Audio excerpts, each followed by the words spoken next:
Sometimes when you're working inside of Illustrator, you just want to focus on the work that you're doing. You don't want to be involved or become distracted by all these little things that are flashing on your screen. And yes, we know that we can turn off smart guides. In fact, I'm going to turn off smart guides for this one lesson here. I'm going to go to the view menu here. I'm going to choose to turn off smart guides. So now we don't see anything that gets highlighted on my screen.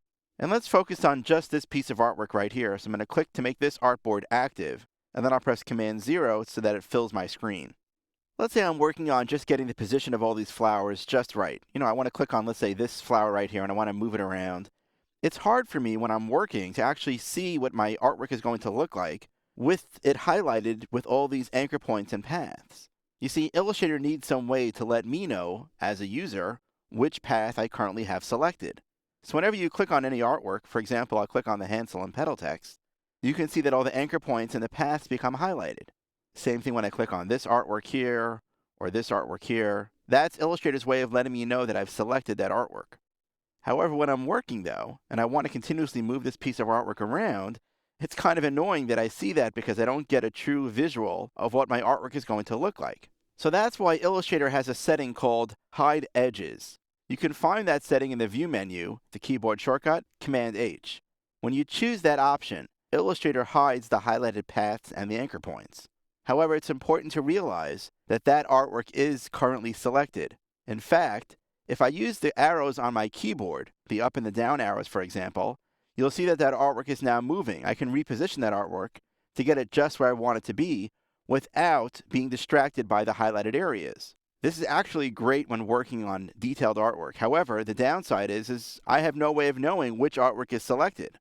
For example, if I want to move the Hansel and Petal text around somewhere else, I can click on it, and now it's become selected. How do I know it's selected? Well, I guess I just have to trust Illustrator, knowing that I just clicked on it.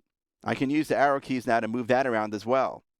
I think that you'll find when you start using Illustrator, you'll be turning this setting, the Hide Edges setting, on and off constantly to help you in your work. Let me just leave you, though, with one piece of advice. The Hide Edges command is what we call a toggle. That means that once you turn it on, it stays on until you turn it off. So you may be working on this piece of artwork, and you get everything just the way that you want it, and now you want to focus on another piece of artwork. So maybe I'll open up my Artboards panel, and I'll jump to working on the seed packets. Now I want to select just this one packet here, so I'll click on it, and, well, it appears as if nothing has happened. The truth is, it is selected. If I click and drag, you'll see that object will move, but I don't see any outlines or highlighted areas to indicate that that path is highlighted. That's because the Hide Edges command is still turned on. I would need to go back to the View menu, now choose Show Edges, and now you can see that that selection is indicated. Just something for you to keep in mind. I can't tell you how many times it happens to me where I click on an object and it looks like nothing's becoming selected and I think there's something wrong with Illustrator. If that ever happens to you, the first thing to check would be the Hide Edges command.